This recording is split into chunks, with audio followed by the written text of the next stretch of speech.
Shalom, saudara-saudara.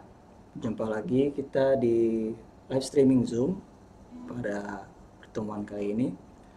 Mari kita datang, kita memuji, kita menyembah Tuhan Yesus kita. Kasih setianya tak berkesudahan, selalu baru setiap hari. Rahmatnya pun tak pernah berakhir seumur hidup kita. Haleluya.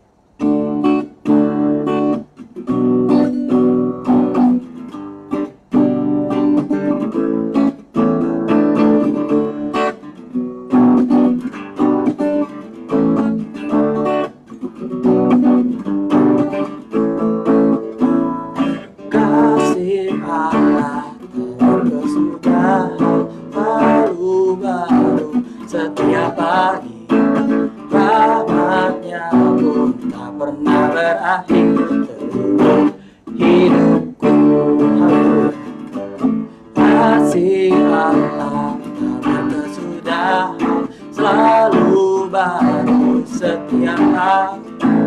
Rahmatnya pun tak pernah berakhir seumur hidupku.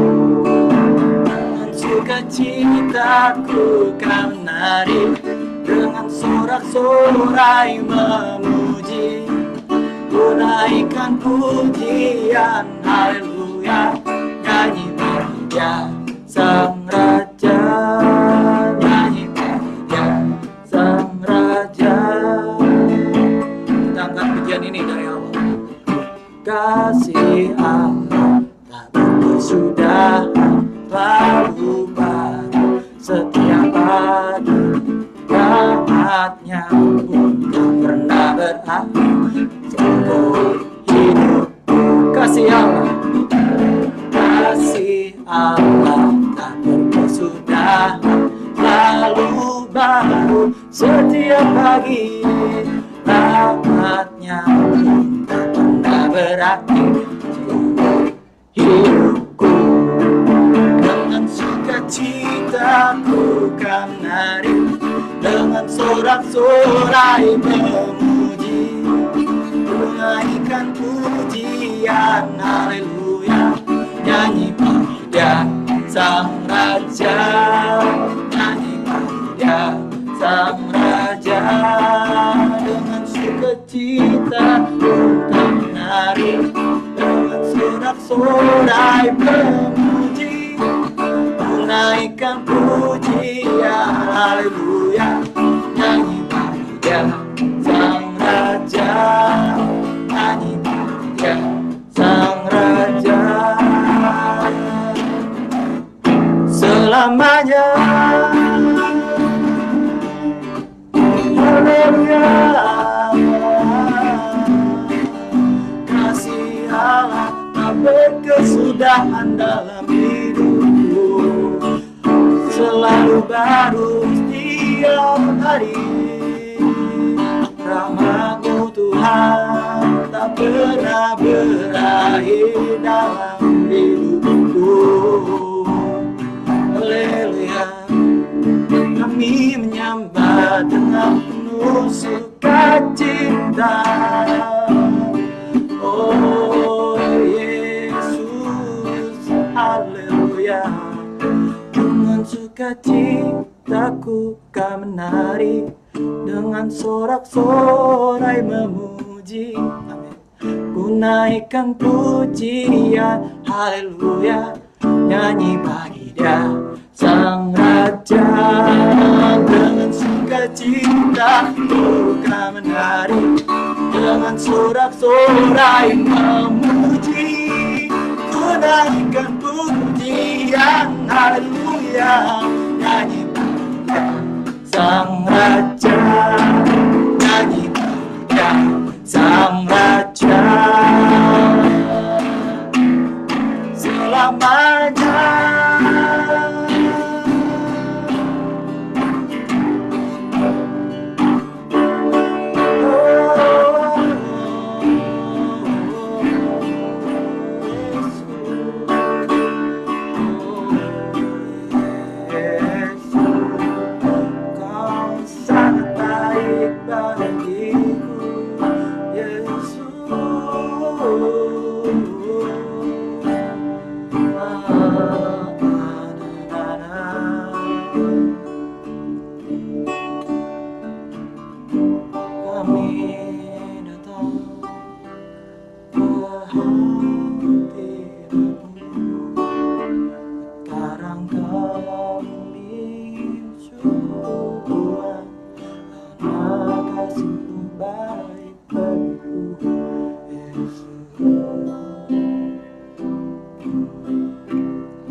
terus-menerus berharap kepadamu Tuhan. Kami tahu kasih-Mu tak berkesudahan dalam hidup kami. Kita sembah Tuhan kita. Kita sembah Dia lebih dalam lagi Tuhan. Allah Roh Kudus.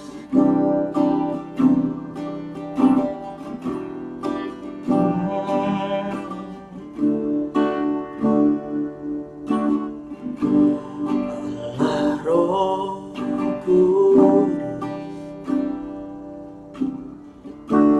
penuhi kami. Rindu Kau selalu dalam hidupku. Allah Roh Kudus, ubah hatiku,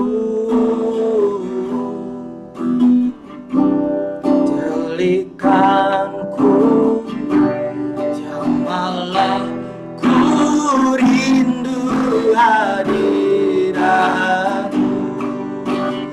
Ku sembah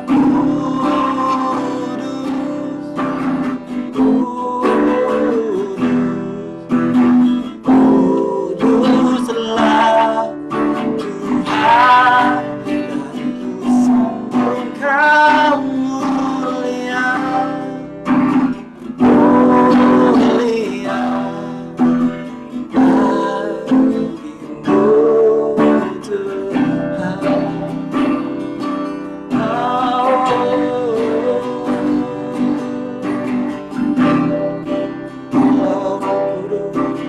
Kita angkat pujian ini dari awal.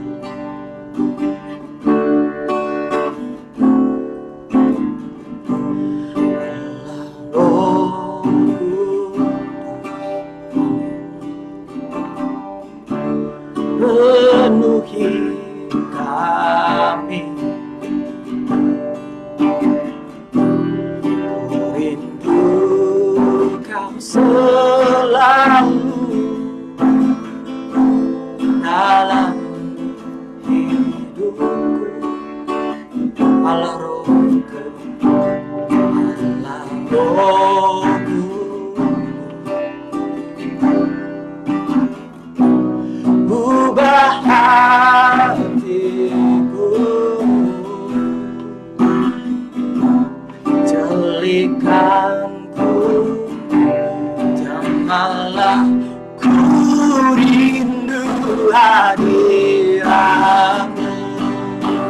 Ku sembah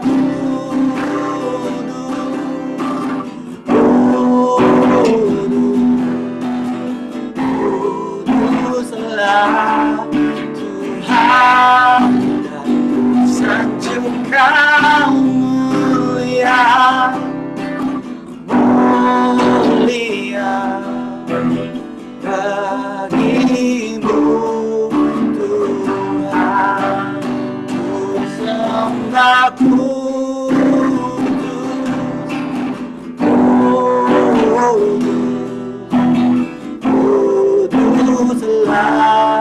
Tuhan, dan ku sanjung Kau mulia, mulia bagimu Tuhan. Ku sanjung Kau mulia, mulia bagimu Tuhan. Ku sanjung Kau mulia, mulia bagimu Tuhan. Ku sembah Kudus Tuhan, Kudus-Mu peduli kami. Kau selalu kusembah, Kau mulia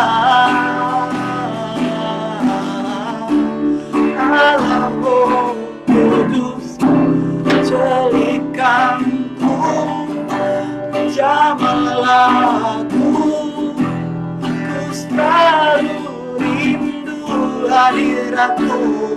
Kami rasakan Kau ada bagi kami selalu, setiap waktu.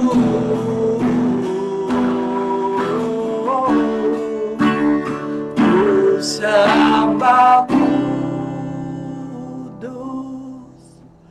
kudus, kuduslah Tuhan, dan ku sanjung Kau mulia, mulia bagimu Tuhan. Ku sembah kuduslah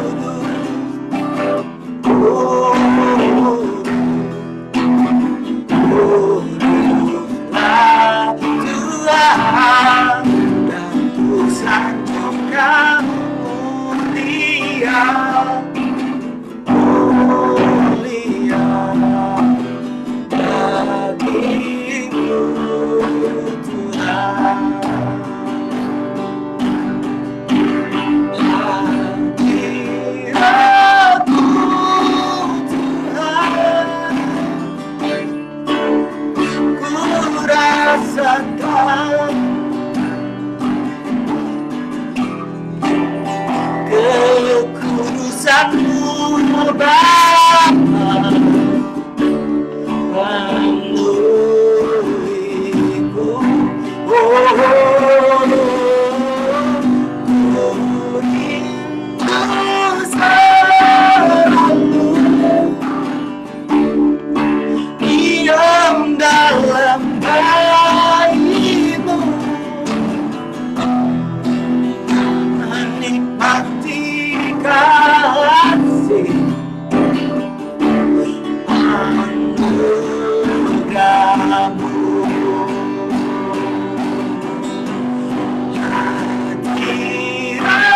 Hadirat-Mu Tuhan, ku rasakan, amin, amin, kekudusan-Mu Bapa, penuhiku,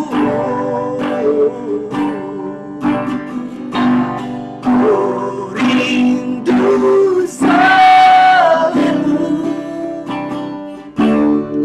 diam dalam bait-Mu, menikmati kasih anugerah-Mu. Ku rindu selalu diam dalam bait-Mu, menikmati kasih anugerah-Mu,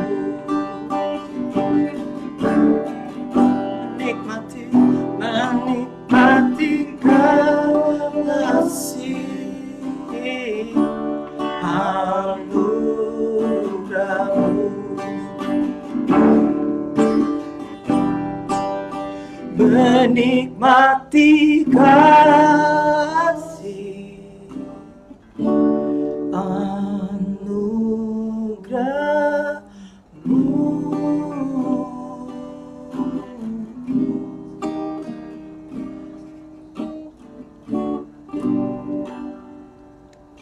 Kami persilahkan hambanya Bapak Stefanus Liwijaya untuk memberitakan firman.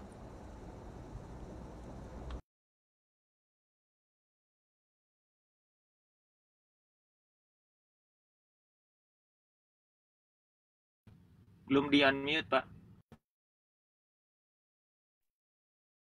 Mari Bapak Ibu, kita akan berdoa sebelum kita mendengarkan pemberitaan firman Tuhan pada malam hari. Bapak, inilah yang menjadi kerinduan kami Tuhan, yaitu untuk diam di dalam hadirat-Mu dan menikmati kasih-Mu, anugerah-Mu di dalam hidup. Tuhan,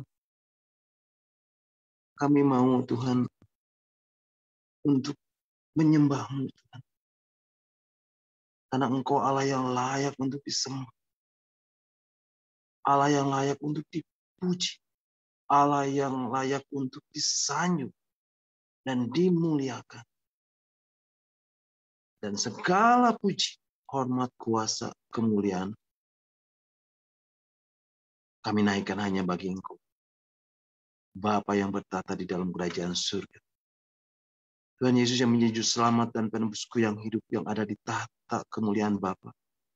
Dan bagimu Roh Kudus, Roh yang manis, yang selalu berada di dalam roh, jiwa, dan tubuhku ini. Terima kasih Tuhan, terima kasih. Kami boleh menaikkan puji-pujian kami, dan biarlah puji-pujian itu boleh menjadi persembahan yang harum di hadapan Tuhan. Kami mau menikmati hadirat-Mu malam hari ini. Dan hamba-Mu percaya Tuhan, Engkau ada di tengah-tengah kami. Dan kami boleh merasakan hadirat-Mu itu. Dari awal, pertengahan, sampai akhirnya nanti. Roh Kudus, ini saatnya Engkau untuk berbicara melalui kebenaran dari firman-Mu yang akan hamba sampaikan. Dan kami mau duduk diam di bawah kaki-Mu untuk mendengarkan. Terima kasih. Kami siap untuk ditaburi dengan kebenaran-kebenaran daripada firman. Di dalam nama Tuhan Yesus Kristus. Mari Bapak Ibu yang percaya kita katakan. Amin. Amin. Amin. Amin. Amin. Ya, shalom, selamat malam. Shalom, Pak Stefanus. Ya, selamat malam Bapak Ibu yang hadir di dalam Zoom meeting Evangelist Planner pada malam hari ini. Dan juga teman-teman yang sedang mendengarkannya dan mengikutinya lewat live streaming melalui Facebook. Selamat malam. Puji nama Tuhan Bapak Ibu. Malam hari ini kita masih diberi kesempatan untuk bergabung di dalam Zoom meeting ini. Dan saya percaya inilah yang Bapak Ibu, Saudara dan saya rindukan. Yaitu datang, mencari dan masuk di dalam hadirat Tuhan. Dan kehadiran, hadirat Tuhan. Hadirnya Tuhan itulah yang akan memberkati kita. Dan mengurapi kita. Dan urapan itu akan terus mengalir setiap hari. Di dalam hidup kita. Untuk kita hidup sesuai dengan rencananya. Dan melakukan kehendaknya. Bapak Ibu, saya percaya ketika kita tadi menaikkan pujian, meninggikan namanya, mengagungkan Dia, memuliakan Tuhan. Tuhan hadir di tengah-tengah umat, dimanapun Bapak Ibu berada. Baik itu di rumah, baik itu di tempat kerjaan, di kantor, di perjalanan. Dan hadirat Tuhan itu akan memenuhi jiwa dan hati Bapak Ibu. Dan akan memberikan kita damai, sejahtera, dan sukacita yang melimpah. Dan saya juga percaya kita semua punya kerinduan untuk boleh mendengarkan bagian-bagian firman Tuhan yang akan saya sampaikan, yang akan saya bagikan. Supaya kita menjadi orang-orang yang bertumbuh di dalam pengenalan kita akan Tuhan. Akan pribadinya. Dan semakin hari kita boleh semakin intim dengan Tuhan. Untuk menjadi serupa seperti Yesus. Dan sempurna seperti Bapa yang adalah sempurna. Nah Bapak Ibu, malam hari ini kita akan kembali merenungkan bagian-bagian firman Tuhan tentang arti kehadiran Tuhan. Bagian yang ke-16. Nah bagi Bapak Ibu yang rindu untuk mendengarkan bagian-bagian firman Tuhan tentang arti kehadiran Tuhan bagian pertama sampai ke-15. Yang sudah saya sampaikan ini, Bapak Ibu bisa mendengarkannya kembali melalui link Facebook yang sudah Pak Hen share. Melalui WhatsApp Discipleship at Zoom. Nah, Bapak Ibu, malam hari ini kita akan kembali melanjutkan dan merenungkan kembali bagian-bagian firman Tuhan. Dan malam hari ini saya beri tema harga dari pengurapan. Bapak Ibu, yang utama setelah menghadirkan Tuhan di dalam hidup ini adalah tinggal tetap di dalam hadirat Tuhan. Hadirnya Tuhan haruslah selalu memenuhi hidup Bapak Ibu, saudara dan saya. Dan Bapak Ibu akan mendapatkan dan memperoleh pengurapan dari Tuhan. Bapak Ibu, apa saja yang harus kita perhatikan agar kita memperoleh pengurapan Tuhan? Tentunya ada harga yang harus dibayar. Apa yang dimaksud dengan harga dari sebuah pengurapan? Nah, Bapak Ibu, ada 3 hal yang harus kita perhatikan di sini. Yang pertama adalah kematian daging. Ini sesuatu yang mutlak.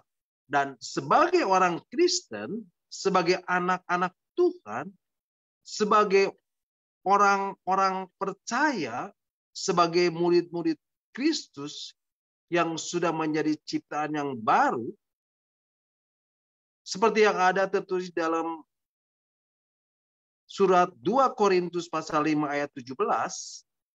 2 Korintus 5 ayat 17 di sini mengatakan, mungkin bisa ditampilkan Pak Hed.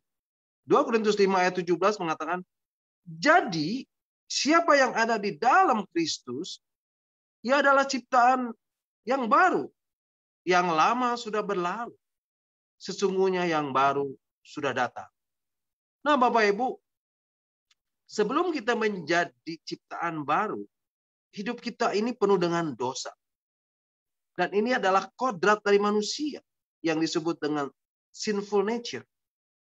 Tetapi Bapak Ibu, setelah kita menerima anugerah keselamatan melalui Yesus, maka selanjutnya kita harus hidup sebagai manusia baru. Dan ini mutlak dan tidak ada jalan lain. Inilah yang dimaksud dengan kematian daging. Dan Bapak Ibu harus hidup sebagai manusia baru ini dan menjadi manusia baru. Bapak Ibu, apa itu manusia baru? Nah, mari kita akan membacanya di dalam surat Kolose pasal 3 ayat yang ke-5 hingga yang ke-10. Nah, judul perikopnya adalah manusia baru. Inilah manusia baru. Kolose pasal 3 ayat 5 sampai 10 mengatakan, karena itu matikanlah dalam dirimu segala sesuatu yang duniawi, yaitu percabulan, kenajisan, hawa nafsu, nafsu jahat, dan juga keserakahan yang sama dengan penyembahan berhala. Ayat yang ke-6, semuanya itu mendatangkan murka Allah atas orang-orang durhaka. Ayat yang ke-7, dahulu kamu juga melakukan hal-hal itu ketika kamu hidup di dalamnya. Ayat yang ke-8, tetapi sekarang buanglah semua ini, yaitu marah, geram, kejahatan, fitnah, dan kata-kata kotor yang keluar dari mulutmu. Ayat 9, jangan lagi kamu saling menustai, karena kamu telah menanggalkan manusia lama serta kelakuan.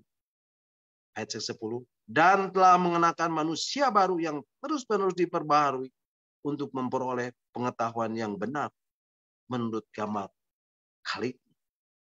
Nah, Bapak Ibu, hari Jumat yang lalu kita sudah mendapatkan pembahasan yang begitu jelas dari ayat-ayat ini, dari Pak Weli dan dari Pak Hens mengenai manusia baru ini.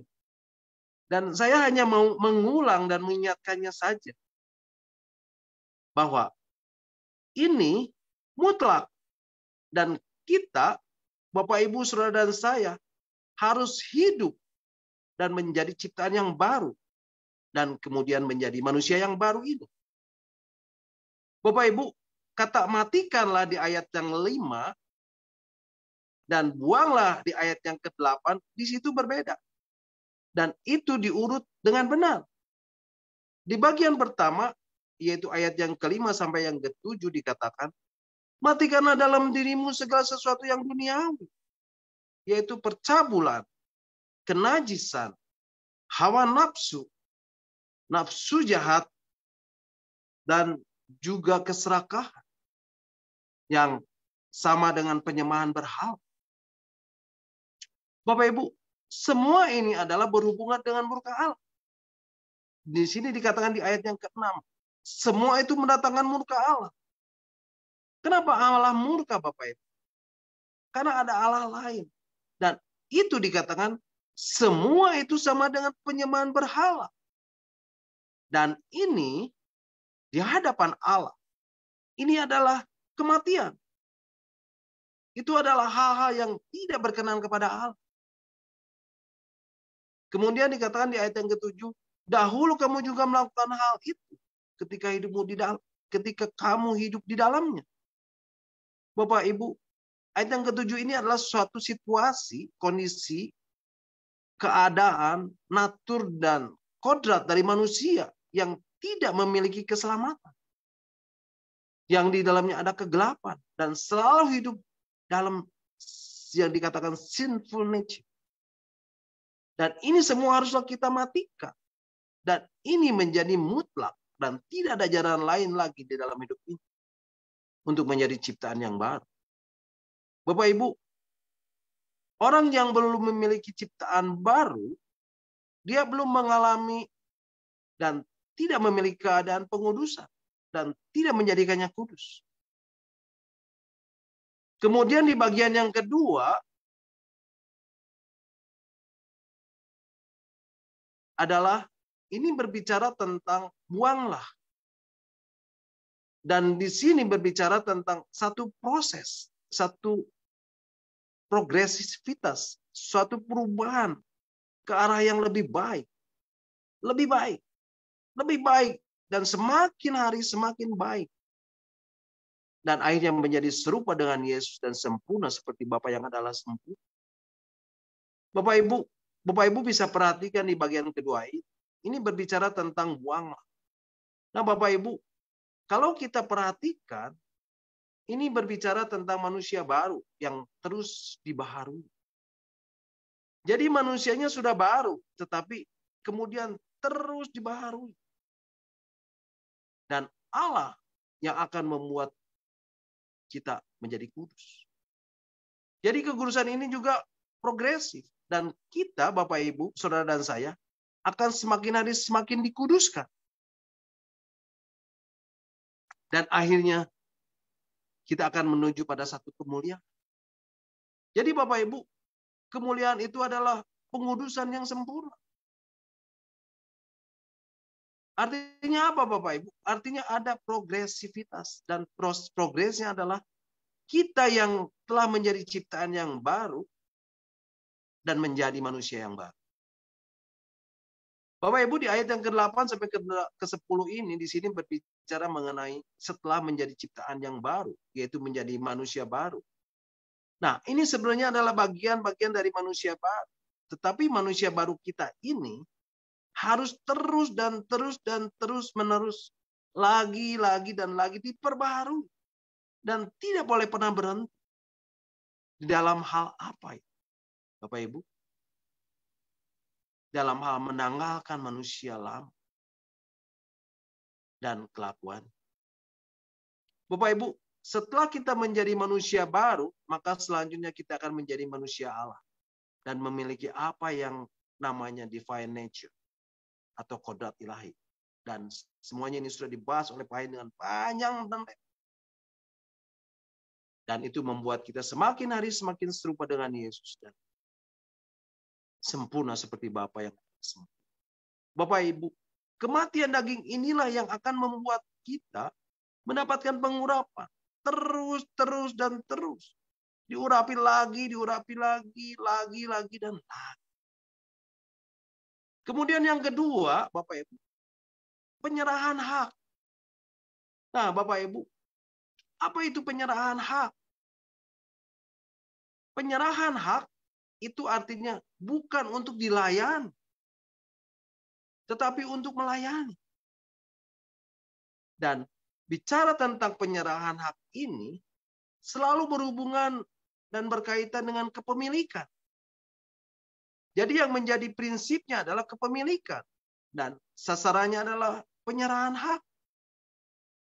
Nah Bapak Ibu, di dalam Injil Matius pasal yang ke-11, ayat yang ke-28 dan 29 dikatakan, Injil Matius pasal yang ke-11, ayat yang ke-28 dan ke-29 mengatakan, ayat yang ke-28, marilah kepadaku, semua yang letih lesu dan berbeban berat.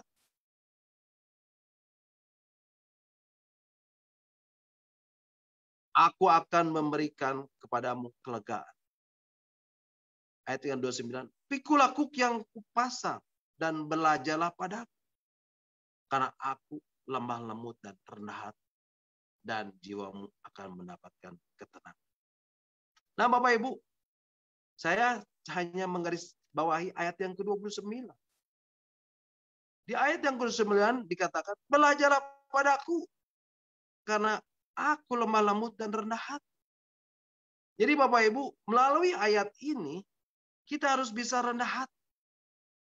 Dan supaya kita bisa rendah hati, karena kalau kita tidak rendah hati, kita tidak mungkin bisa tunduk kepada Tuhan yang berkuasa atas hidup Bapak Ibu, saudara dan saya.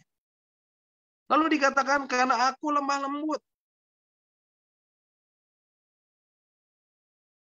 Kemudian Bapak Ibu, di dalam Injil Matius pasal yang ke-5 dikatakan, yaitu pada saat menjelang hari raya Paskah, di mana Yesus dieluk-elukan di Yerusalem.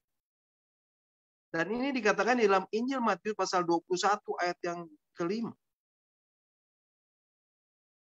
Mari Bapak Ibu, kita akan membacanya. Injil Matius pasal 21 ayat yang ke-5 mengatakan,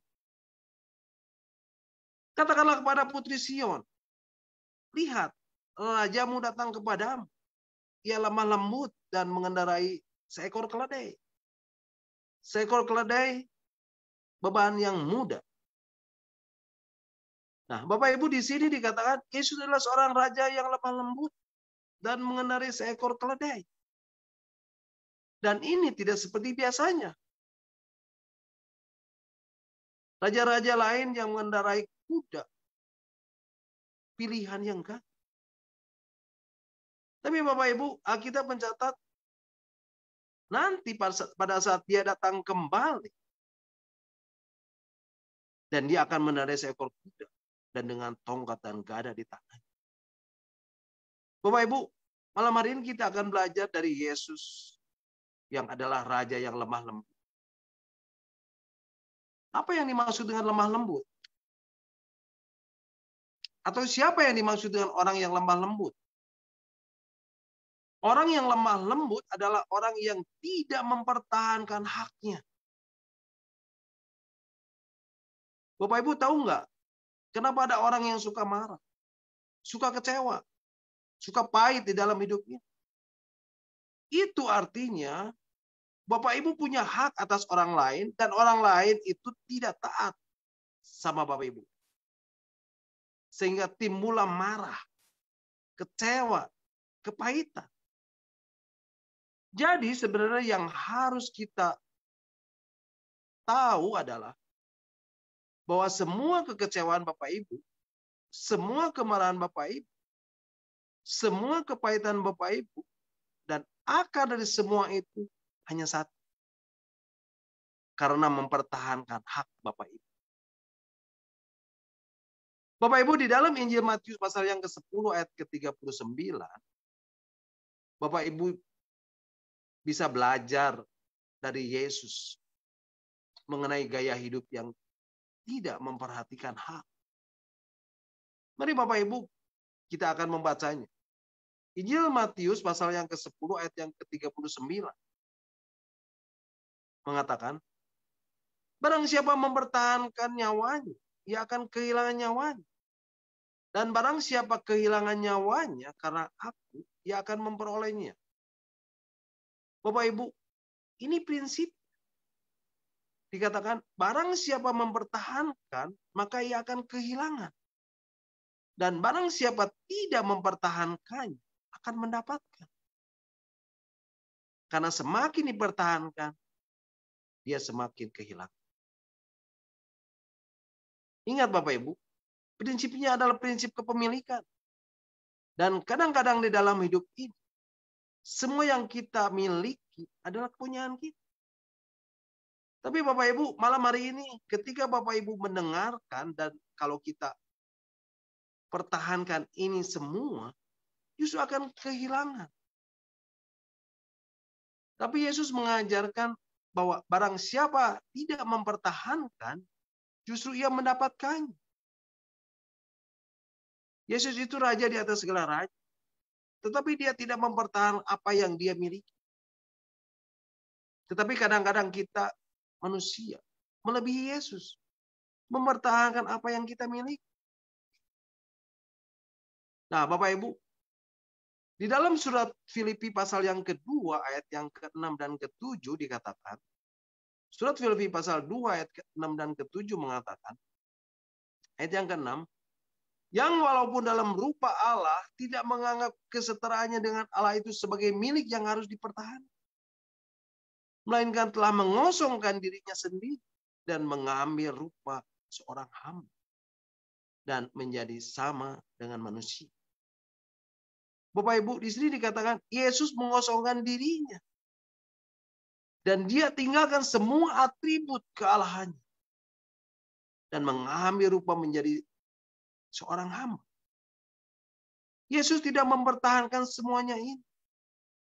Dia serahkan semuanya. Semua hak-haknya. Hak untuk disembah. Hak untuk dipuja. Dan sebagainya dan sebagainya. Dia tidak pertahankan itu. Tetapi dia datang ke dalam dunia ini. Untuk menyelamatkan manusia. Yaitu Bapak Ibu, Saudara dan saya. Nah Bapak Ibu di ayat selanjutnya, ayat yang ke-7 sampai ke-11 dikatakan. Filipi pasal 2 ayat 8, Filipi pasal 2 ayat yang ke-8 sampai ke-11 mengatakan, dan dalam keadaan sebagai manusia, ia telah merendahkan dirinya dan taat sampai mati. Bahkan sampai mati di kayu salib. Itulah sebabnya Allah sangat meninggikan dia dan mengaruniakan kepadanya nama di atas segala nama. Supaya dalam nama Yesus bertekuk lutut segala yang ada di langit dan yang ada di atas bumi dan yang ada di bawah bumi. Ayat 11, dan segala lidah mengaku Yesus Kristus adalah Tuhan bagi kemuliaan Allah Bapa. Bapak Ibu, Yesus tidak mempertahankan hak-haknya. Dan inilah yang Allah berikan kepada Yesus. Itulah sebabnya Allah sangat meninggikan dia. Dan mengandungkan dia nama di atas segala nama. Supaya dalam nama Yesus bertekuk lutut segala yang ada di langit dan yang ada di atas bumi dan yang ada di bawah bumi. Dan segala lidah mengaku Yesus Kristus adalah Tuhan bagi kemuliaan Allah. Ingat Bapak Ibu, Tuhan ciptakan Bapak Ibu, Saudara dan saya bukan untuk menjadi Tuhan, tetapi menjadi seorang hamba. Dan seorang hamba itu hanya memiliki tanggung jawab, tetapi tidak memiliki hak apa-apa. Nah Bapak Ibu, yang harus Bapak Ibu pertahankan adalah tanggung jawab. Dan tidak ada yang lain. Mungkin Bapak Ibu bertanya, jadi sebagai orang Kristen, sebagai orang percaya, sebagai anak-anak Tuhan, sebagai murid Kristus, apa hak kita? Nah Bapak Ibu, saya mau kasih tahu, hak yang Bapak Ibu miliki adalah hak sebagai anak-anak Allah. Seperti yang tertulis dalam Injil Yohanes pasal 1 ayat yang ke-12. Injil Yohanes pasal 1 ayat yang ke-12 mengatakan, tetapi semua orang yang menerimanya diberinya kuasa supaya menjadi anak-anak Allah. Yaitu mereka yang percaya di dalam namanya. Ini yang menjadi hak Bapak Ibu. Dan yang lainnya adalah sebagai tanggung jawab. Dan semua yang kita miliki adalah titipan dari Tuhan. Dan kita hanyalah sebagai pengelola. Tanggung jawab kita adalah mengelola semuanya untuk kemuliaan Tuhan. Bapak Ibu, di dalam perjanjian lama, kita dapat belajar dari Abraham.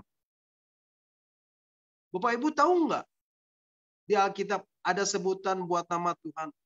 Allah itu Jehovah Jireh. Artinya Allah yang mencukupi. Allah yang menyediakan. Allah yang mengadakan. Bapak Ibu, dari mana Tuhan memperkenalkan dirinya? Akulah Jehovah Jireh. Mari Bapak Ibu kita akan ikuti perjalanan hidup Abraham ini. Bapak Ibu tahu kan Abraham?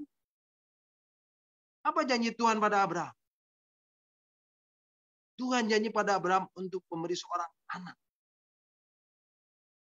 Berapa lama hal itu tergenapi Bapak Ibu? 25 tahun. Satu perjalanan hidup yang lama. Dan saya bisa bayangkan itu Bapak Ibu. Dan akhirnya Abraham dikaruniai seorang anak. Dan diberi nama Ishak. Tetapi Bapak Ibu, ketika Ishak sudah mulai besar, tiba-tiba Abraham mendengar suara Tuhan. Serahkanlah anak itu bagiku. Nah, kira-kira bagaimana perasaan Bapak Ibu? Sudah 25 tahun menanti-nantikan anak, dan kemudian setelah punya anak itu mulai besar, anak itu diminta untuk diserahkan bagi Tuhan. Bapak Ibu bisa bayangkan? Tapi apa yang dilakukan Abraham, Bapak Ibu?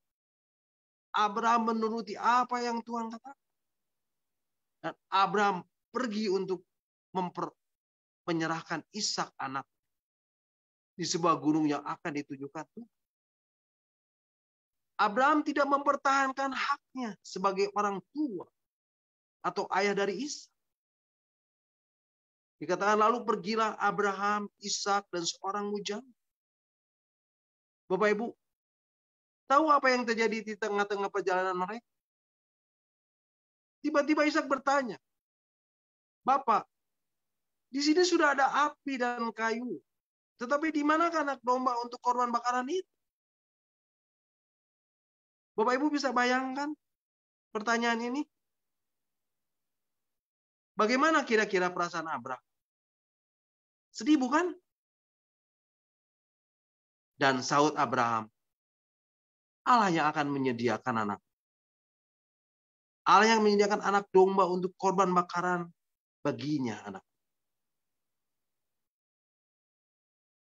Kemudian Bapak Ibu, selanjutnya di tempat tujuan, tempat yang ditujukan oleh Tuhan, bujangnya disuruh menunggu. Dan Abraham berdua dengan Ishak berjalan terus. Sesampainya di tempat tujuan, lalu Abraham membuat mezbah dari batu dan meletakkan kayu bakar di atas. Lalu Abraham mengikat Ishak dengan tangannya sendiri. Artinya ini adalah penyerahan hak. Abraham tidak pakai tangan orang lain. Tapi dia harus membawanya sendiri kepada Tuhan. Kemudian Abraham mengikat anak. Dan setelah selesai diikat, Abraham mengangkat anak itu dan meletakkannya di atas mezbah itu. Sekarang Ishak baru sadar. Baru tahu dan sadar. Bahwa dialah. Dan hanya dialah korban di atas mezbah. Bapak Ibu, ada cukup banyak alasan untuk mengagalkan korban. Mungkin pada saat mendengar suara anaknya Ishak menangis dan meronta dan seterusnya dan seterusnya. Tetapi Bapak Ibu, Abraham belajar satu hal. Dan dia harus menyerahkan apa yang dia miliki. Dan dia tidak mempertahankan. Itu sebabnya di tengah-tengah mezbah, di mana Ishak akan dijadikan sebagai korban. Abraham mengambil sebuah pisau dari batu. Dan Abraham harus memukulkannya tepat kepada kepalanya. Dan harus langsung mati. Karena kalau tidak akan mengalami kesakitan pada korban. Bapak Ibu nggak mudah. Jadi pada waktu Abraham ambil itu batu. Dia hanya pandang. Dan dia tahu bahwa anak itu hanya milik Tuhan. Dan itu hanya dititipkan Tuhan padanya. Abraham tidak punya hak apa-apa. Dia hanya diberi hak oleh Tuhan sebuah tanggung jawab untuk memelihara anak itu. Tetapi dia tidak punya hak untuk memilikinya. Dengan sadar, Abraham mulai ambil pisau batunya. Dan dia akan hujamkan sekuat apa yang dia bisa hujam. Tetapi Bapak Ibu, sebelum dia menghujamkan pisaunya kepada Ishak, Tuhan mulai menahannya. Dan Tuhan berkata, aku tahu sekarang hatimu itu seperti apa. Bapak Ibu, benar tidak? Apa yang tidak dipertahankan, dia mendapatkannya kembali. Dan setelah itu Bapak Ibu, Tuhan berkata, akulah Jehovah Jireh. Akulah yang mengadap, akulah yang menyediakan. Lalu Abraham menoleh dan melihat seekor domba jantan di belakang. Dan di samping itu Tuhan menyediakan domba. Bapak Ibu, di atas gunung itu ada domba. Nggak mungkin Bapak Ibu. Di atas gunung itu ada orang yang menggembalakan domba. Dan biasanya di padang rumput yang hijau. Nggak mungkin Bapak Ibu. Tapi lihatlah bagi orang yang tahu menyerahkan hak. Selalu ada mujizat yang terbuka bagi kehidupannya. Nah Bapak Ibu, yang ketiga, yang terakhir, adalah kedekatan dengan Tuhan. Ingat Bapak Ibu, meluangkan waktu dengan Tuhan haruslah menjadi prioritas. Dan Bapak Ibu harus dengan sengaja menyediakan waktu bersama-sama dengan Tuhan. Setiap orang Kristen, setiap orang percaya, setiap anak-anak Tuhan, setiap murid Kristus, setiap harinya haruslah selalu mendekat kepada Tuhan. Menyatu dengan Tuhan. Dan tidak ada lagi yang memisahkan kita. Dan seharusnya kita mampu berkata, Tuhan, kalau hal ini menduakan roh, aku akan singkirkan. Kalau hal ini menghalangi aku, antara aku dan aku nggak mau Tuhan. Aku ingin bersamamu dan bersatu dengan roh. Dan tak ada yang dapat memisahkan. Nah Bapak Ibu saya mau beritahu. Ada orang yang bertanya begini. Simpson tidak punya hubungan dengan Tuhan. Mengapa dia bisa luar biasa orang? Bapak Ibu lupakah?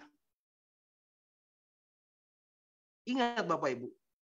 Di akhir dari hidupnya. Simpson matanya dicungkil. Lupakah Bapak Ibu? Bagaimana dia mati dengan batu-batu di pundak dan di kepalanya. Dan meretakan tengkorak. Bapak Ibu. Berjalan dengan urapan Tuhan. Dan tanpa membangun hubungan dengan Tuhan. Maka urapan itu akan hilang dan lenyap. Mulai dari hitungan 10, 9, 8, 7, 6, 5, 4, 3, 2, 3, 2, 1. Bam, jatuh. Tetapi Bapak Ibu, berjalan di dalam hadirat Tuhan. Masuk dalam hadirat. Masuk dan mencari kehadiran. Masuk dan mencari hadirnya Tuhan. Maka urapan itu akan mengejar Bapak Ibu, saudara dan saya. Jadi Bapak Ibu, tugas Bapak Ibu, saudara dan saya setiap hari adalah matikan daging. Serahkanlah hak. Dan mendekatlah selalu kepada Tuhan. Firman Tuhan katakan, mendekatlah kepadaku, maka aku akan mendekat kepadamu. Tahirkanlah tanganmu. Kamu orang yang berdosa dan yang mendua hati. Nah Bapak Ibu, saya mohon Bapak Ibu tanamkan 3 hal tentang kehadiran. Tentang hadirat Tuhan. Tentang hadirnya Tuhan ini di dalam hidup. Dan lakukanlah di dalam kehidupan Bapak Ibu, saudara dan saya setiap hari. Selama kita masih ada kesempatan dan memiliki kesempatan untuk kita bisa hidup di dalam dunia ini. Amin. Puji Tuhan. Tuhan Yesus memberkati. Mungkin sampai di sini renungan kita malam hari ini. Silakan Bapak Ibu kalau ada yang mau menambahkan atau ada yang mau bertanya, nanti Pak Hens yang akan menjawab. Nah, Bapak Ibu, mari kita akan tundukkan kepala. Kita akan berdoa untuk firman Tuhan yang sudah saya sampaikan. Bapa di dalam surga, terima kasih Tuhan untuk firman dan kebenaran yang boleh hamba-Mu terima pada malam hari.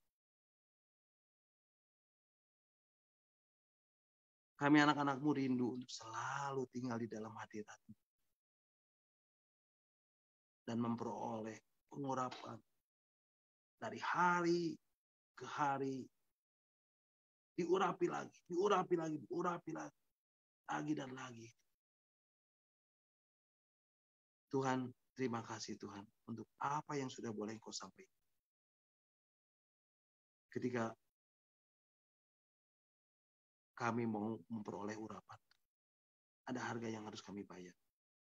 Yaitu untuk kami boleh mematikan daging setiap hari. Untuk menyerahkan hak kami kepada-Mu. Dan untuk selalu mendekat kepada-Mu. Terima kasih Tuhan. Terima kasih. Terima kasih untuk kebenaran firman. Tuhan, hamba-Mu selesai sampai di sini. Biarlah kiranya Tuhan yang akan terus berbicara kepada setiap kami yang hadir pada malam hari ini dan mendengarkannya. Biarlah apa yang sudah disampaikan itu oleh menjadi tinggal tetap di dalam hati dan menjadi rema di dalam kehidupan. Dan kami memberkatinya di dalam nama Tuhan Yesus. Terima kasih Tuhan. Terima kasih. Dan kami menyerahkan waktu-waktu selanjutnya dalam tangan Tuhan. Ketika kami berdiskusi, ketika kami men-sharingkan bagian dari firman. Tuhan yang memberikan kepada kami hikmat, akal budi, kepandaian, kepintaran, kecerdasan. Supaya kami boleh mengenal lebih dalam lagi akan kebenaran. Di dalam nama Tuhan Yesus. Dari Bapak Ibu yang percaya kita. Amin. Tuhan Yesus memberkati. God bless you. Amin. Amin. Terima kasih Pak Stefanus. Atur nuhun Pak Stefanus. Amin. Terima kasih Pak. Sama-sama. Terima kasih.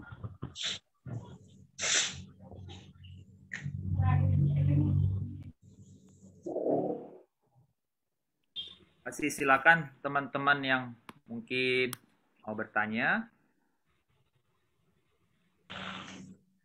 atau mau sharing.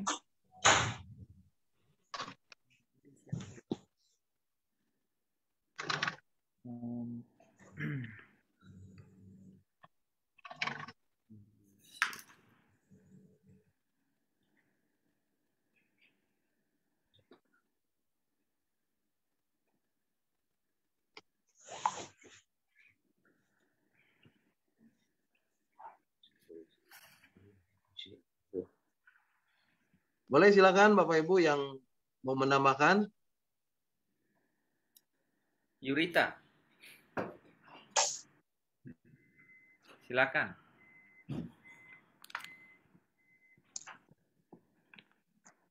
Saya tanya aja deh gini. Apabila Pak Stefanus, saya mau tanya ya. Apabila kalau misalnya orang itu sudah mendapat urapan, dia sudah melayani Tuhan, terus tiba-tiba dia stuck. Stuck itu dalam arti yang tadinya dia penyembahan rajin, terus tiba-tiba dia mengalami sesuatu biasanya tekanan hidup. Nah, orang ini jadi stuck. Itu urapannya hilang. Untuk mengembalikannya dia harus sedangkan dia untuk memuji dan menyembah Tuhan itu udah mulai berat lagi. Nah, bagaimana caranya supaya dia bisa kembali memuji dan menyembah Tuhan? Apakah dia harus ada yang mentor? Ataukah bagaimana? Karena kalau seperti itu biasanya ya, bukan biasanya, yang saya tahu doang ya, yang saya tahu, dia jadi kalau udah dengar firman Tuhan, oh iya nanti saya kerjakan ya, tapi enggak. Terus sudah mulai ada kecewa rupanya sama kehidupan yang dia alami. Seperti itu. Jangankan untuk keinginan dia ibadah diajak-ajak aja, hati ingin tapi hatinya dia mungkin ada kerinduan, tetapi susah untuk tetap dia ada mentor bagaimana? Makasih.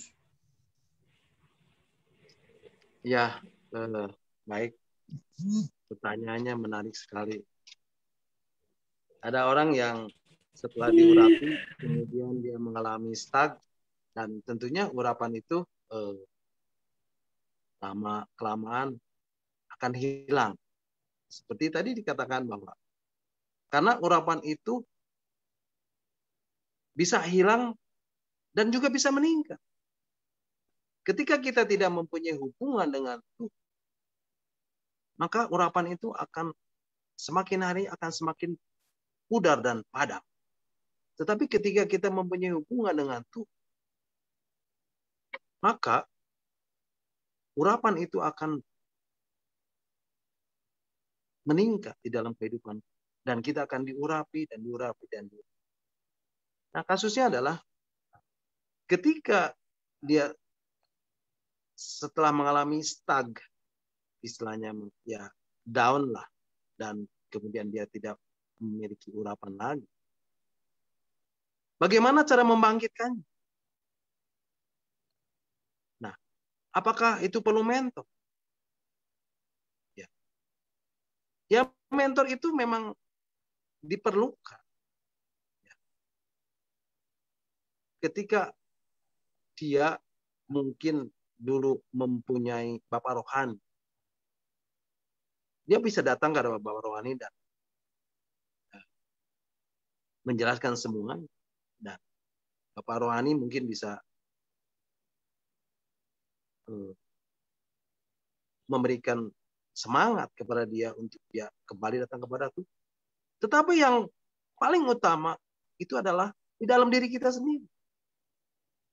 Nah, kerinduan itu harus dibangkitkan. Dan itu tidak bisa dipaksakan oleh orang lain. Itu harus timbul di dalam keinginan, dalam diri kita sendiri, dalam hati kita sendiri. Dan tidak bisa dipaksa. Harus melalui kesadaran kita. Jadi mentor itu hanyalah untuk mengingatkan saja.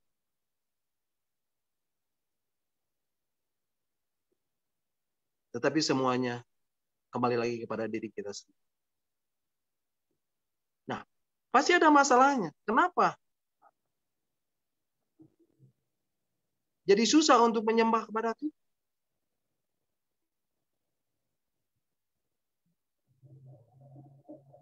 Mungkin dia mengalami sesuatu yang membuat hatinya kecewa. Nah, saya mau katakan bahwa kita nggak boleh pernah kecewa terhadap Tuhan. Dan Tuhan tidak pernah mengecewakan. Yang suka mengecewakan adalah diri kita sendiri. Justru kita yang mengecewakan tuh. Tuhan tidak pernah mengecewakan.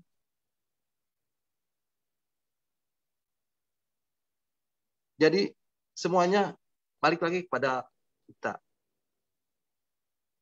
Ya kan? Bagaimana kerinduan kita untuk kita boleh memiliki satu hubungan dengan Tuhan. Untuk kita boleh intim dengan Tuhan dan bergaul kali dengan Tuhan. Sehingga kita boleh memperoleh urapan yang terus-menerus dari hari ke hari. Dan diurapi, dan diurapi. Mungkin itu barangkali ada dari Pak Hens yang bisa ditambahkan. Silakan Pak Hens. Iya, pertanyaannya Yurita itu adalah makanan pagi dan makanan malam seorang anak Tuhan sebenarnya. Ya kan? Apakah itu di dalam porsi yang sedikit atau porsi yang rasanya besar begitu ya? Itu secara setiap hari, secara rutin itu menjadi menu, ya, menu tiap hari itu. Kita itu memiliki ketidakstabilan di dalam perjalanan rohani kita, gitu. Kalau kita itu teman-teman pasti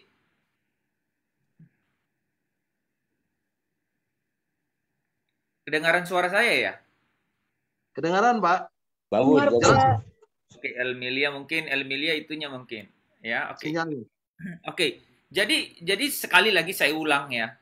Itu juga menjadi menu sarapan pagi dan dinner saya itu, masalah begitu. Ya. Dinamikanya seperti itu, selalu begitu. Gitu. Dinamikanya itu selalu begitu. Karena apa? Nah, ini penting dulu ya. Alasannya kenapa? Karena saudara dan saya itu masih ada di dalam satu bejana yang sementara, yang fana. Ini kemah, ini bukan plastik. Dia punya dinamika, dia punya metabolisme yang kemudian secara hukum alam itu berjalan, gitu ya. Jadi kalau dia tidak ada oksigen, kalau dia tidak kemudian dapat nutrisi, dia tidak dapat tidak dapat karbohidrat gitu ya, atau energi ya, bisa karbo, bisa protein, bisa lemak, dia lemas gitu. Makanya banyak orang nih ya yang puasa ya, itu sebenarnya strategi yang semua orang tahu ya, rahasia umum. Kenapa orang puasa? Ya supaya dagingnya yang sering nih ya, daging ini yang sering punya nafsu gitu ya, dorongan yang kadang-kadang tidak tertahan gitu ya, itu bisa kemudian ya terkendali gitu. Itu memang secara alami itu bisa dilakukan gitu.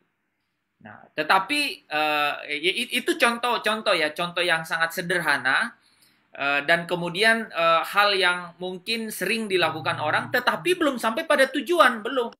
Itu hanya strategi atau siasat gitu untuk membawa diri kita paling tidak keluar dari kerumunan yang sesak banget gitu. Gimana nih kok saya benar-benar kayak kosong gitu, kayak ada di padang gurun, tidak ada setetes air pun gitu kan. Tadi lagu video klip yang saya kirim itu kan menggambarkan itu ya. Penuhi aku sekarang, penuhilah hidupku. Aku bagai tanah gersang, rindu rapan roh suci. Jadi ada satu kehausan, ada satu situasi keadaan di mana kering gitu, seperti di padang gurun. Ya. Dia bilang bahwa ini aku Tuhan bejana, aku mau datang ke air sungaimu.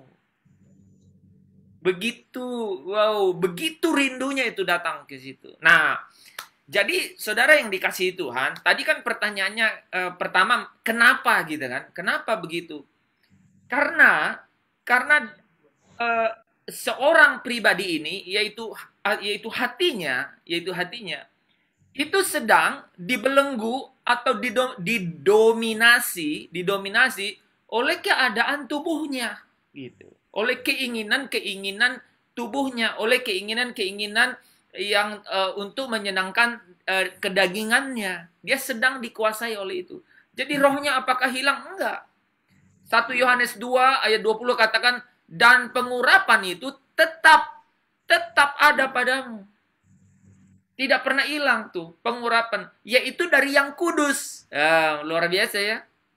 Dari yang kudus, yaitu dari Allah sendiri loh. Melalui rohnya yang kudus. Pengurapan itu tetap ada padamu.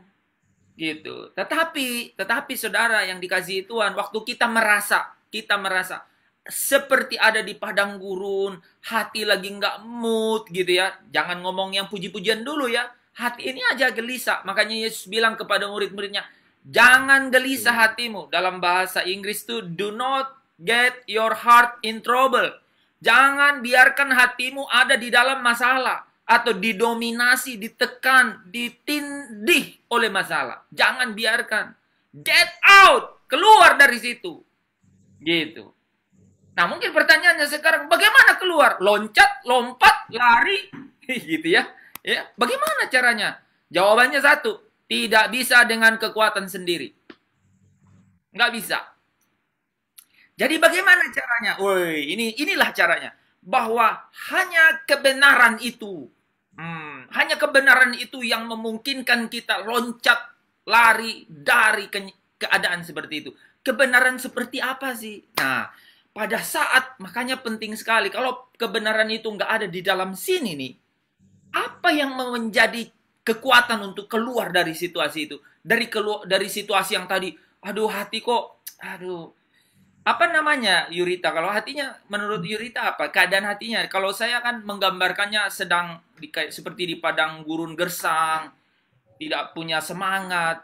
Biasanya rasanya seperti apa? Gelisah sekali. Sayang, ini yang di pertanyaan saya sedikit begini Pak Hens. Permasalahannya saya perhatikan, ini seseorang ini yang saya berusaha mentor dia, adik saya sendiri. Terus bukannya tambah membaik, saya perhatikan malah makin memburuk. Bukan memburuk itu, memburuk keadaan kerohaniannya ya. Nah saya rindu dia ini kalau saya perhatikan, dari mulai dia bertobat,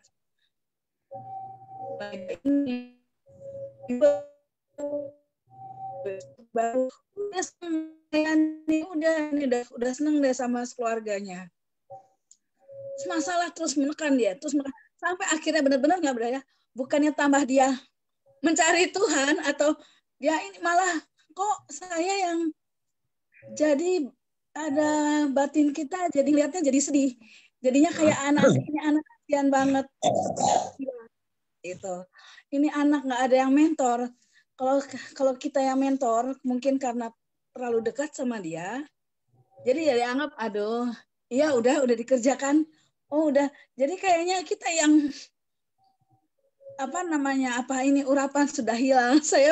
Maka itu waktu Pak Stefanus menjelaskan itu, jadi saya tersenyum.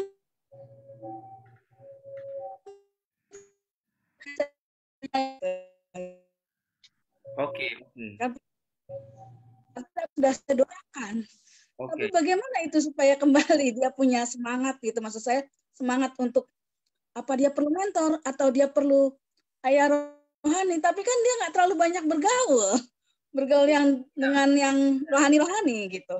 Ya, memang tidak ada jalan lain. Makanya saya langsung masuk ke titik tadi kan. Bagaimana sih dia itu ada di dalam satu situasi di mana tertekan, tidak tahu jalan keluar gitu ya. Dia gelisah, tapi kemudian dia juga sibuk cari jalan penyelesaian sendiri. Gitu. Saya nyebutnya bangun benang kusut sendiri. Nah, Bapak Ibu bayangkan benang kusut tuh. Sana sini mentok kiri kanan gitu. Kadang-kadang nih ya, saya dengar seorang hamba Tuhan kemarin ngomong, orang kalau begitu jangan dideketin. Ya, saya pikir-pikir, saya baru pernah ingat ya, saya pernah membawakan tema itu bahwa ada yang namanya spiritual distance, ya. Jadi jarak spiritual. Nah, Karena apa? Dia nggak bisa. Dia coba dengan kekuatan dagingnya itu cari kemana-mana gitu kan. Nah, mudah-mudahan nih orang itu benar-benar mentok dan dia tidak bisa kemana-mana lagi. Baru pasti dia datang tuh pada hati nuraninya. Ya, semua orang begitu. Semua orang. Coba aja teman-teman yang mungkin udah pernah mengalami itu, bertobat itu. Asti coy tadi kan, Asti pernah cerita kan gitu. Wah, akhirnya dia sakit, mamanya. Akhirnya dia bilang, kok balik ke Tuhan. Iya baru, iya benar gua sakit nih, bagaimana ini. Iya betul. Kadang-kadang orang tuh harus sampai situ. Saya jadi berpikir, nah, tapi kita tidak diam dong. Karena apa? Kita selalu seperti Yesus mengasihi jiwa-jiwa. Kita selalu doakan dia. Nah, bagaimana caranya? Caranya memang cuma satu, yaitu kebenaran itu. Kita bisa uji itu, teman-teman. Jangankan mereka, kita saja. Makanya saya bilang, kalau pertanyaan tadi itu sebenarnya menu sarapan pagi dan menu makan malam. Buat kita, cuman porsinya beda-beda. Apa Bapak Ibu tidak pernah lagi gelisah? Atau tidak pernah lagi kecut hati? Ya, saya pertajam dikit ya. Nggak pernah lagi kecut hatinya. Pasti masih ada toh. Cuman mungkin ada yang satu sendok, ada yang satu piring, ada yang satu bakul. Gitu. Ya kan? Nah, apa yang membuat kita bisa keluar dari situ? Kebenaran itu. Makanya tiap malam, puji Tuhan, Alhamdulillah. Kita bisa dengar nih kebenaran tiap malam. Firman itu bicara. Nah, contoh firman seperti apa? Nih, contoh nih kan. Biasanya masalah yang paling berat itu adalah masalah daging tuh makan minum. Masalah ekonomi gitu. Ekonomi mengenai kecukupan bahan makanan gitu. Nah, firman Tuhan berkata bahwa burung di udara tidak menabur, tidak menanam, dan tidak menyimpan di dalam lumbung, tapi dipelihara Bapa di surga. Pak Saiful bisa cerita itu. Ya, bahwa kita ketemu hamba-hamba Tuhan yang ada di ujung-ujung desa, bukan di desa Bapak Ibu, di ujung desa. Kalau orang Jawa bilang di Udi, di Udi ya, tinggalnya di Udi, artinya orang desanya desa gitu, tinggalnya di Udi gitu. Jadi benar-benar pinggiran, pinggiran. Nah, mereka dalam situasi yang serba cukup di dalam hal seperti itu. Kalau dia tidak tahu bahwa ada Tuhan yang besar, maka dia akan sana sini, minjam sana sini, kemudian minta sana sini, akhirnya benar-benar kacau balau. Aduh, kalau iblis ikut di situ udah selesai itu orang kan. Nah, jadi caranya harus ada kebenaran itu. Bilang, enggak, aku percaya. Aku mau masuk ke kamar, aku kunci kamar, aku mau pakai lututku, dan kemudian aku mau berseru kepada Bapa. Karena dia bilang, raja-raja mencari semua itu. Orang-orang di dunia mencari semua itu. Tetapi Bapamu di surga tahu apa yang engkau perlukan. Firman ngomong. Hatinya bicara. Roh yang ada di dalam. Pengurapan itu bicara. Tetap ada. Tadi makanya Pak Setiawas bilang, dia progresif. Dia bisa bertambah. Dia bisa berkurang. Begitu ya. Tetapi puji Tuhan dia tidak bisa hilang. Itulah perjanjian yang baru bahwa Allah yang jauh di sana mau berkenan diam di sini. Nah, kita terus bicara dengan itu. Nah, firman itulah yang bicara. Jadi kita datang ke dia selalu bilang, percayalah, firman Tuhan itu katakan bahwa kita pasti dipelihara. Dia itu Immanuel, namanya Allah menyertai. Ya, firmannya katakan burung di udara dipelihara. Pasti setiap kita dipelihara. Yakinkan, mungkin kau belum lihat karena waktu Tuhan bukan waktumu. Kan gitu. Kalau kebenaran itu datang, maka dia akan tenang kan? Makanya dibilang di mana ada kebenaran, di situ ada ketenangan, ketentraman gitu ya. Karena memang dia akan membawa bahwa ada yang aku percaya, gitu kan? Ada yang aku andalkan. Ya, satu-satunya yang ku percaya, satu-satunya yang ku andalkan. Dia berkati. Ya, dia Tuhan yang memberkati. Gitu. Dia Tuhan memelihara. Nah, dia yang pelihara, dia yang beri berkat itu. Nah, firman, balik ya. Jadi caranya loncat dari masalah, dari keadaan seperti itu adalah kebenaran firman. Gitu. Firman itu. Makanya memang ini luar biasa. Kenapa Yesus datang ke dunia? Dibilang dia adalah firman. Dan firman itu telah menjadi manusia. Itu bukan puisi yang kemudian dihafal sana-sini. Kalau kita melihat pertanyaannya Yurita tadi, itulah kasus yang sesungguhnya. Orang bilang, ya udah, di mana sih ada KKR? Di mana ada kebaktian kebangunan rohani? Di mana ada hamba Tuhan yang dahsyat, yang bisa ini memulihkan? Di mana ada kebaktian pemulihan? Datang, maju altar call, didoain, wah manifestasi. Tapi yang membuat dia bisa loncat dari situ adalah dirinya sendiri. Yaitu melalui kebenaran firman itu. Ketika, nah, bagaimana sih caranya? Nah, ketika saya katakan bahwa Allah yang memelihara, Allah yang menopang, Allah yang membela, Allah yang membentengi saudara dan saya. Itu Mazmur 139. Dari belakang, dari depan engkau mendorong aku. Itu luar biasa itu ayat, kan? Dia katakan bahwa kemanakah aku akan lari menjauhi rohmu ya Tuhan. Sampai Daud berseru kayak begitu. Nah, saudara yang dikasihi Tuhan, tidak ada suara ya katanya. Benar nggak teman-teman? Jelas Pak En. Bu Alfrida, teman-teman yang lain ada suaranya. Jelas Pak. Jelas. Ada. Jelas Pak, jelas. Oh, jelas Pak, jelas. Ya, itu Bu Alfrida. Jelas. Di chatting mereka. Nah, jadi itu penting sekali. Bukan untuk orang-orang yang benar-benar ada di padang gurun jauh di dalam. Tetapi kita yang, mohon maaf ya, kita yang di pinggir padang gurun ini, itu juga menu pagi, menu malam loh. Jadi rumus formula, spiritual formula spiritual ini, kita harus benar-benar tahu. Siasat ini, iblis tahu. Jadi dia itu berkeliling mengaum dan bersiap-siap untuk menerkam gitu. Jadi Bapak Ibu tahu orang singa yang berkeliling dan siap menerkam itu kan seperti apa gayanya? Ya mengamat-amati gitu. Nah, ini rumus ini sangat penting sehingga apa? Yang selalu makanya firman adalah segala-galanya gitu. Bermula dengan seorang pribadi kan Yesus itu. Udah ya, dalam masa Paskah ini 2 hari lagi kita akan masuk ke Jumat Agung begitu ya. Kita akan benar-benar menghayati firman yang hidup itu, firman yang telah menjadi manusia itu. Nah, kalau kita mendengar firman itu, dia hanya dengan cara itu dia akan berbicara gitu. Dia akan berbicara di dalam hati kita. Jadi harus dilawan keinginan yang tadi. Apa yang membawa dia masuk ke dalam padang gurun yang gersang? Apa? Daging. Keinginan daging. Gitu. Yang membawa dia masuk ke dalam. Gitu. Semua kebutuhan-kebutuhan yang dia perlukan gitu ya. Nah, padahal kalau judulnya menyederhanakan hidup, bagaimana hidup menjadi cukup, lipat tangan, biarkan lutut itu melekat di bawah dan arahkan seruan itu kepada Tuhan. Gitu. 1 tahun tidak terjawab, tetap setia. 2 tahun tidak terjawab, Allah tetap pasti memelihara. Dia setia kan? 5 tahun, 10 tahun, tetap setia. Kalau tidak dijawab di sini, nanti di sana.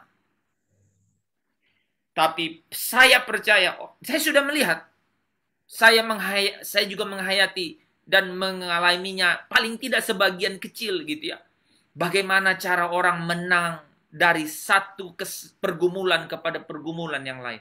Memang tidak sepenuhnya selesai, tetapi dia menemukan gitu kekuatan-kekuatan bagaimana loncat keluar dari padang gurun itu gitu. Nah, secara praktis ini saja, secara praktis kita harus mendorong.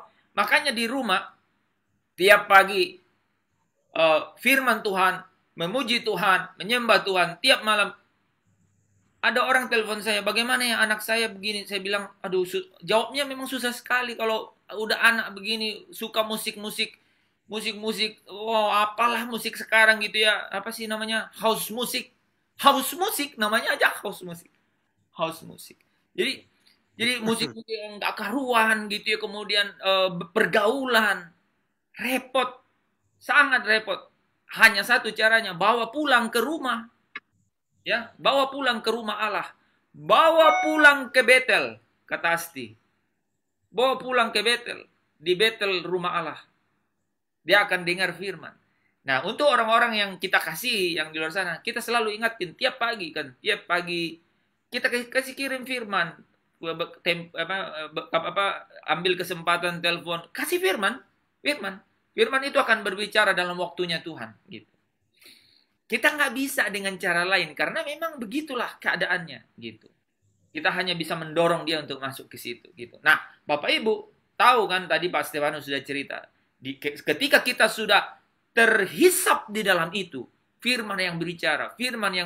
Wow, Bapak Ibu sebenarnya kuncinya ada di, tadi disebutkan ya, kehilangan, menanggalkan hak. Wah, itu luar biasa. Ketika kita bilang, I am nothing. Saya bukan siapa-siapa dan saya bukan apa-apa. Itu kayak gini loh, kayak bendera kemenangan itu sedang dierek maksudnya. Ya, sudah sedang dinaikkan itu kan. Mengikut Yesus. Kayaknya kapan-kapan ya kita naikin bendera kemenangan tapi lagunya gitu. Mengikut Yesus keputusanku. Terus ganti-gantian. Ya, tiga orang yang bawa benderanya, minggu depan 3 orang lagi. Jadi terpatri itu bahwa wow. Gitu. Rupanya kalau kita bilang aku bukan siapa-siapa dan aku bukan apa-apa. Waktu kita kehilangan hak itu, dominasi pengurapan itu, wow, itu semakin dan semakin besar. Dan Bapak Ibu katakan, bagaimana menghayati kehadiran Tuhan? Nggak perlu dicari. Ada yang datang mendekat dan hadir. Hadir sendiri dia. Sampai kita bilang, Lord, Tuhan, aku nggak mau. Ku ingin tetap di sini menikmati bait-Mu. Ku ingin tetap di sini memandang indah wajah-Mu. I'm blessed. Saya di dalam keadaan gitu kita bisa rasakan, wah, kemana itu terjadi? Karena firman itu benar-benar mendominasi. Gitu. Dan tidak hanya kemudian kita bilang firman ini naik gitu ya. Firman ini masuk, tapi yang namanya di sini tiba-tiba ada telepon datang. Itu katanya cambok dia. Kenapa dia ambil itu lapak itu? Cambok dia. Ya itu namanya kesini melayani, kesini juga melayani. Iya kan? Benar nggak teman-teman? Benar itu. Jadi kita yang memutuskan. Aku kehilangan hak. Ya kan? Aku bukan siapa-siapa.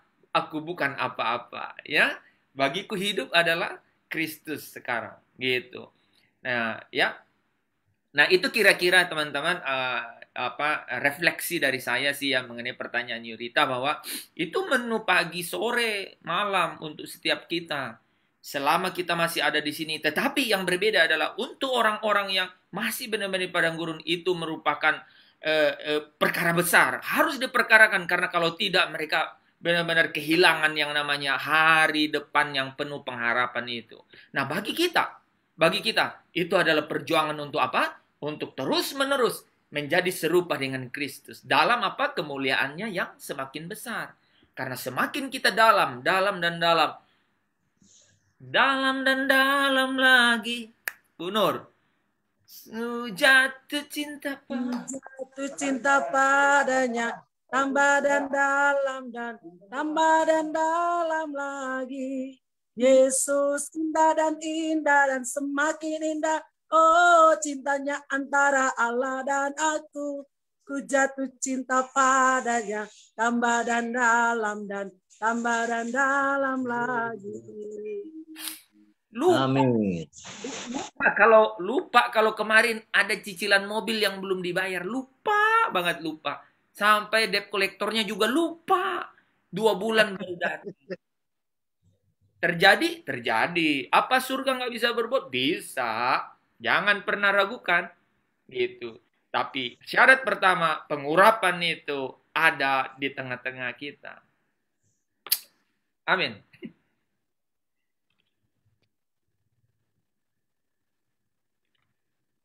Makasih Pak Hens. Iya. Terima kasih Bu Yurita. Terima kasih Bu Yurina. Ada mungkin yang lain? Silakan.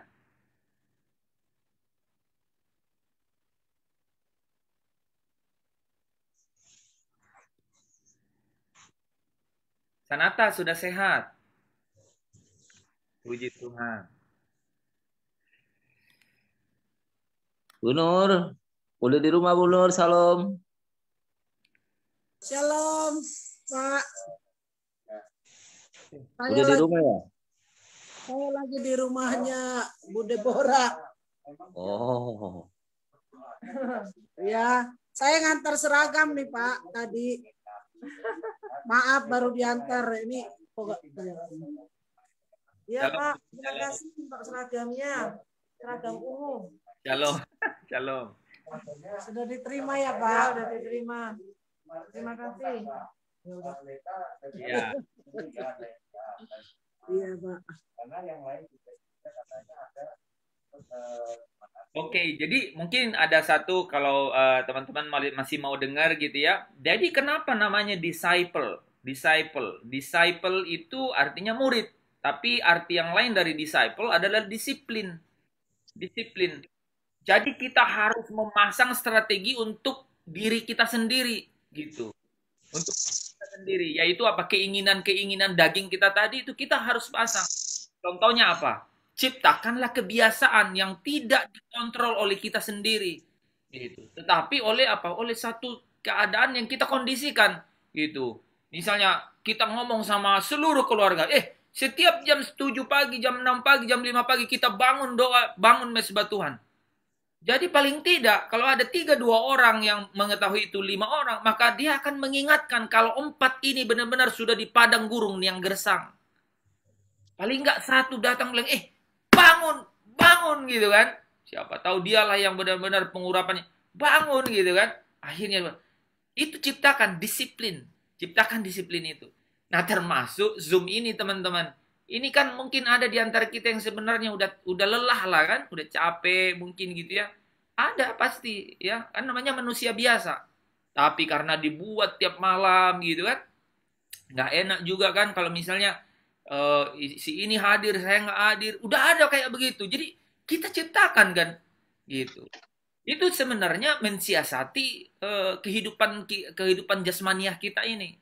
Itu ciptakan seperti itu sehingga apa? Ya sehingga ya daging itu lemah gitu kan, roh itu penurut. Coba bayangkan, ya kan?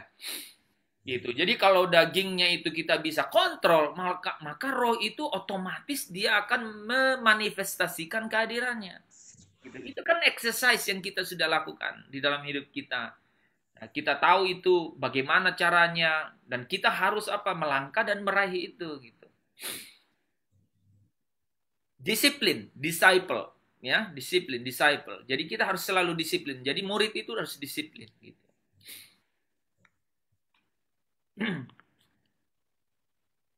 Ya kayak Pak Daniel kan udah mulai rutin baca Alkitab kan gitu kan. Amin.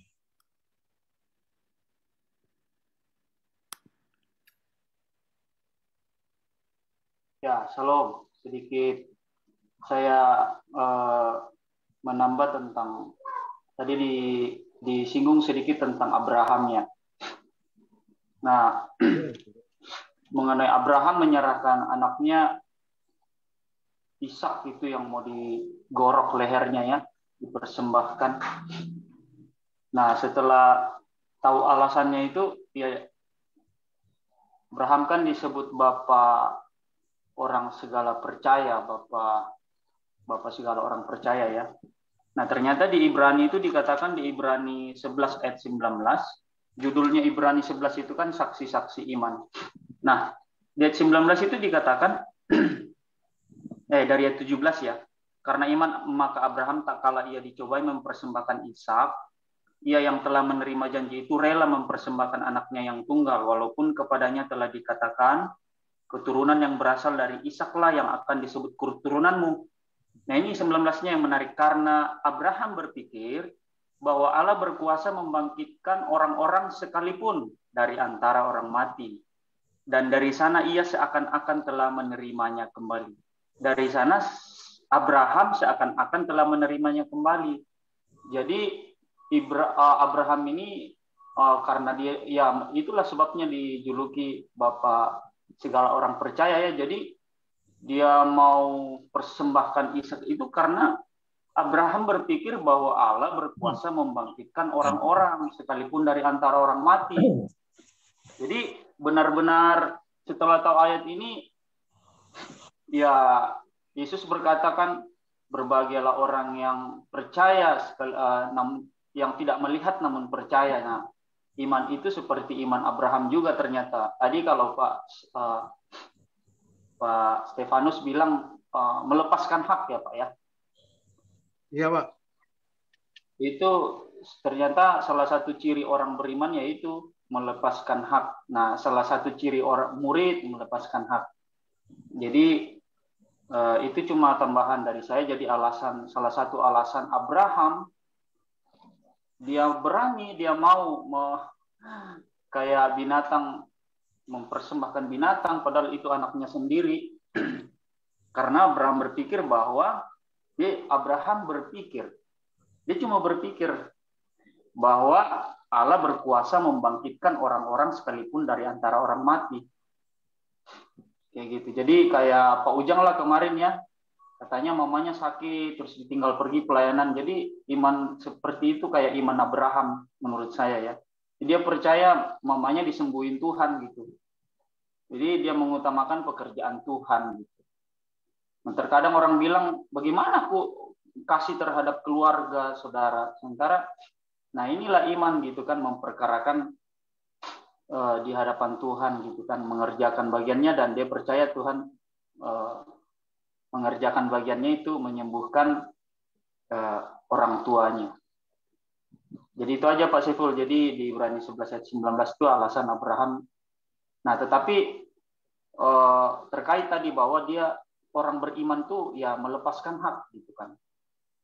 Gitu. Dia sangat beriman, dia berpikir bahwa Allah berkuasa membangkitkan. Jadi anaknya itu kayak domba aja mau dipotong kan. Itu ngeri gitu. Ya, makasih.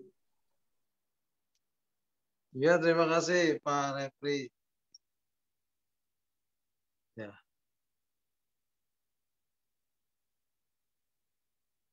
Silakan kalau ada yang mau menambahkan lagi.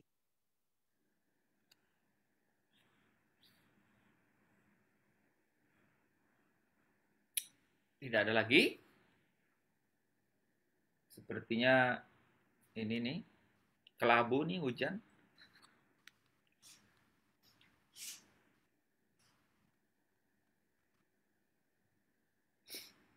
Ya teman-teman, kalau tidak ada lagi, kita coba tutup ya, supaya bisa diskusi yang lebih bebas. Ya, kita berdoa ya. Kami mengucap syukur malam hari ini Tuhan, karena kebenaran yang dapat kemudian sekali lagi menyapa ruang batin kami dan membawa kami ke dalam satu manifestasi rohani di mana kami melihat bahwa kebenaran itu dapat hidup di dalam kami, dan kehidupan kebenaran itu di dalam kami itu merupakan manifestasi kehadiran Allah sendiri yang membawa kemerdekaan, yang membawa ketentraman, yang mengusir kegelapan, yang mengusir kebimbangan, yang menyingkirkan Tuhan kegelisahan dari ruang hati kami. Karena kami tahu, karena kami percaya, karena kami pikir bahwa Allah sanggup, bahwa Allah sedang memelihara hidup kami. Nah, terima kasih Bapak untuk pengertian itu, untuk kasih-Mu itu, untuk lawatan itu malam hari ini. Biarlah setiap hamba-hamba-Mu yang ada dalam Zoom Fellowship ini juga Engkau bawa di dalam pengertian, di dalam urapan yang sama Tuhan.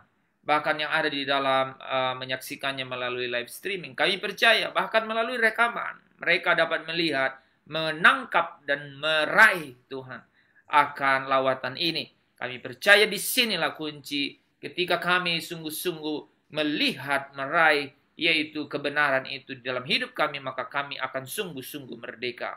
Anak itu telah lahir ke dunia ini, telah menyelesaikan dan memberikan perintah yang baru. Bahwa melaluinya segala sesuatu dapat kami nikmati di dalam kehidupan ini. Bahwa kami dapat menang di atas semua pergumulan permasalahan hidup kami. Baik itu sekalipun itu di dalam kesusahan. Tetapi dengan ketekunan ini kami dapat melewatinya Tuhan. Menurut kehendak dan rencana Tuhan. Terima kasih Bapa. Malam hari ini kami serahkan ke dalam tangan-Mu. Pasti bukan malam biasa. Karena kami menyelesaikan satu rangkaian agenda Tuhan malam hari ini. Yaitu kami lebih lagi mengerti betapa dahsyat dan besarnya rencana-Mu dalam hidup ini. Yaitu untuk membawa kami menjadi manusia Allah. The man of God. Yaitu memiliki sungguh-sungguh sifat-sifat Allah di dalam diri kami. Sampai satu hari nanti menikmati bersama-sama dengan Engkau di rumah-Mu yang kekal. Dalam nama Yesus, kami datang kepadamu dengan penuh keberanian. Bapa kami yang di surga. Haleluya, haleluya, haleluya. Amin. Amin. Terima kasih. Terima kasih.